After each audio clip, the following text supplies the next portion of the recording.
Magandang araw sa bawat isa. Ako ay naatasang mag-report ngayon about sa NSTP topic.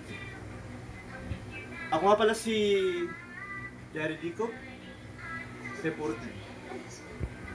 Ang ating topic ngayon ay about sa community needs assessment. Yan, sa introduction natin, community needs assessment is done before planning any community project. It helps student understand the real situation of a community. It teaches student to study and analyze before helping. Ito po yung ating introduction. At nakapaloob po dito yung ating pong i-report. Next, definition of community needs assessment. Una po, process of collecting and analyzing information. Sa ating pong pag-assess sa isang community, tayo po ay inaalam natin at ina-analyze natin kung ano yung mga information sa lugar bago tayo pumunta doon. Kailangan nating malaman kung ano yung kalalagayan nila doon sa lugar na ating pupuntahan before tayo pumunta doon. Siguro kasama rin dito yung ating pag-alam ng kanilang kultura o kung ano yung mga pwede at hindi pwede sa lugar nila bago tayo pumunta, bago tayo mag-analyze at bago tayo mag-interview sa lugar na yon, ay kailangan muna nating tingnan kung ano yung lugar na ating pupuntahan. Pangalawa, yan, focuses on needs and problems of the community. Kasi bawat komunidad, sila ay may mga pangangailangan. Walang tayong mapupuntahan na isang community na hindi natin walang pangangailangan. Kapag tayo ay pupunta o binabalak nating pumunta sa isang community para alamin o i-analyze at manguha tayo ng information, mag-focus tayo sa pangangailangan at yung problema sa community. Kailangan nating alamin kung ano yung mas kailangan na malaman natin doon. Kumbaga, bago tayo pumunta doon, kailangan isa-isip natin na hanapin talaga yung pangangailangan at mag-focus tayo doon. Pagkatapos, yung problema sa community, kailangan nating malaman yon. Paano? Paano natin malalaman yun? Siyempre, kailangan ay tingnan natin kung ano yung posibilidad o yung posible na maaring nahihirapan sila sa ganung sitwasyon. Malalaman agad naman natin yon. Yan. Pangatlo, identifies what the community needs most. Yan. Kasi kalimitan kapag pumupunta sa isang community, mag-a-analyze, medyo may pagkakapareho ito sa sa ibang sa iba. Minsan yung iba pa nga naghahanda para hindi mahalata na mahirap sila. Naghahanda sila ng mga kasayahan at minsan di natin ma-identify yon. Pero kapag hinaanap talaga natin yon, lalabas talaga yung pinaka pangangailangan nila at makikita natin kung ano talaga yung problema nila. Halimbawa, sa isang community yon ay hindi naman talaga dapat maging mahirap ng ganoon kung may kaalaman sila pagnegosyo. Yan. Pero kailangan natin ma-identify kung ano talaga yung kanilang mga pangangailangan para matulungan natin sila.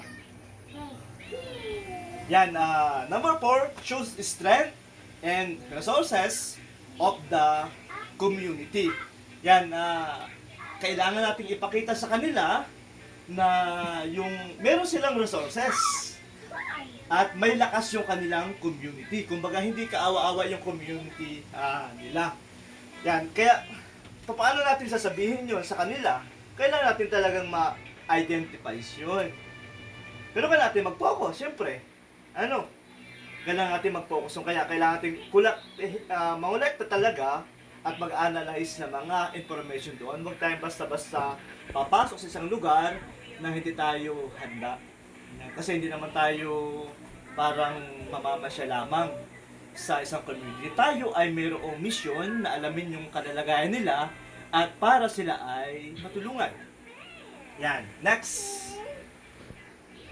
Sabi dito, purpose of community needs assessment. Ano nga ba yung ating dahilan kung bakit tayo ina-assess natin, inaalam natin kung ano yung pangailangan ng isang komunidad. Yan. Una, sabi dito, identify main problems in the community. Yan, nasabi natin ito kanina. Na kailangan natin alamin talaga kung ano yung pinaka-problema ng community para matulungan natin sila o matulungan sila ng gobyerno kung malalaman ang kanila pinaka-problema talaga sa komunidad. Number 2, understand the needs of the people. Yan. Minsan, may mga tao na parang simple lamang, di mo sila mahalata sa kanilang buhay at parang mahirap lang talaga sila sa lugar na yon at sila ay parang iba't iba yung kanilang personality, iba't iba yung kanilang ugali. Ito kasi ay kailangan natin maunawaan ano ba yung pangangailangan ng tao doon. Minsan naman hindi nila kailangan yung mga laruan, yung ibang mga dadala natin sa kanila. Yan, kung may madadala tayo, hindi naman nila kailangan doon ng kung ano-anong mga bagay na pwede sana nating ibili ng iba nilang pangangailangan kung maunawaan natin yung kanilang pangangailangan talaga. Minsan, ang kailangan naman ng isang community ay ma-educate sila kung ano yung trabaho, kung ano yung mga bagay na pwede ng pagkakataan mismo sa lugar nila. Hindi lang talaga nila naunawaan, kaya kailangan natin ipaunawa yun sa kanila. Number 3, gather correct and reliable information. Yan, maraming fake news ngayon. Maraming naglalabas ang fake news. At dito nga, di ba? Kailangan kapag kayo mag-assess, pupunta ka talaga. Hindi yung ikaw ay tatanong-tanungin mo lamang. Kasi kahit yung ChatGPT o kaya yung mga Google na uso ngayon, ay maaring din nila alam yung yung information sa lugar nila. Kung may alaman sila, ay dati alam kung ano yung pinagkunan nila.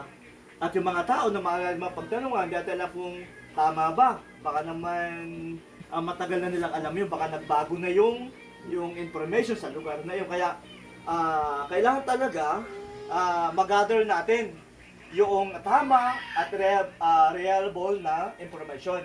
At paano mangyayari yun? Siyempre, kailangan ay mismong tayo ay pumunta doon sa lugar. At humanap tayo ng mga tao na makapagsasabi sa atin ito. Huwag tayong magtatanong sa lasing. Huwag tayong magtatanong sa kung sino-sino lang doon sa lugar. Kundi hanapin talaga natin yung makapagbibigay sa atin ng tama at totoong impormasyon. Yan, number 4, guide and STP students in planning activities. Yan, kailangan natin na i-guide Yan ang mga NSTP student sa mga aktibidad natin. Ano?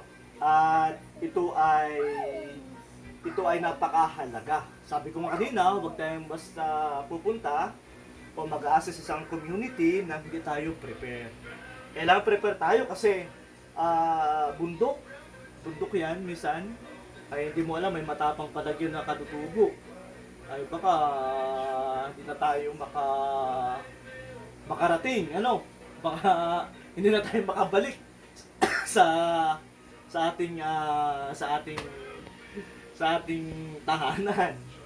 Yan, o kaya baka may hindi magandang mangyayari sa atin. Kaya kailangan natin na kung maaari tayo ay nakikipag-coordinate sa mga student na pupunta doon sa NSTP o makipag-coordinate tayo sa kapitan, sa gobyerno o para mapasamahan tayo. At least hindi tayo mapapahamak doon kasi baka may mabangis tayo o kaya ay may mga daan na hindi natin alam, baka magandiligaw-ligaw tayo. Yan, next. Yan, importance of community needs assessment. Yan, ano ba yung kahalagahan ng pag-alam o pag-assess sa isang community. Yan, ito ay makakatulong para makapaglagay ng proyekto ang gobyerno doon sa lugar na makatulong sa kanila. Yan. Siyempre, kapag tayo ay inalam natin o nag-assist tayo doon, masasabi natin na yung pangailangan sa lugar na yon ng tama. Number 2, prevents useless activities. Yung mga ginagawa doon na hindi naman makakatulong ay may isang tabi natin at yung magagawa natin doon ay yung mga makatulong lang talaga sa kanila. At pangatlo, yung magagawang proyekto sa lugar na yun na epektibo talaga na makakatulong sa kanila. Ano? Pang-apat, para mag-improve yung living condition nila na hindi na lang yung palagi sila ay ganun lang, mahirap na lang, ang tingin nila sa community nila ay mababa. Pero kapag ang community, nakita natin yan, na mag-improve yan, yung community na yan, kapag naging maayos ang ating assessment sa kanila. At last is maintenance student-community relationship. Yan, magkakaroon sila ngayon ng pag-asa at ng pakikipagkaibigan sa mga tao na pwedeng tumulong sa kanila sa panguna ng NSTP student na mag-a-assist sa kanila. Areas considered in the community. Yan, number 1, physical environment and surroundings. Number 2, population and family situation. Number 3, living conditions. Number 4, common problems.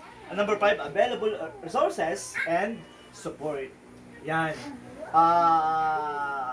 Ito yung kinukonsidera, yung physical environment and surroundings. Kailangan ay makita natin yung lugar na yon. Para sila ay masabi natin na community na dapat mabigyan pansin ng gobyerno. Saka yung population and family situation, kailangan natin alamin yung situation nila, kung ilan yung family nila, kung ilan ang membro, at ano bang kalalagayan ng kanilang pamumuhay. At yung kanilang kondisyon sa pamumuhay, mahalagang malaman natin yan para lalo natin silang matulungan sa mga tulong na dapat nating maibigay o maibigay ng gobyerno sa kanila. At ano ba yung problema nila? Yung malimit na ng problema. Paano ba natin sila matutulungan? At yung available resources na sa kanila pala, hindi lang nila alam kung paano nila ito gagamitin. Matutulungan natin sila yan sa ganyang bagay. Yan, at sa last, ako ay may iwan na verse. Tapos na po ang aking halos pag-report. Sabi po doon sa Matthew chapter 22 verse 39, love your neighbor as you love yourself. Ito po yung maganda paalala na mahalin natin yung kapwa natin at katulad na ginagawa ni STP, minamahal po nila ang mga lugar, mga community at ginagawa nilang lahat para makatulong sa kanila sa pamamagitan ng ganitong pag-assist ng community. Salamat! God bless!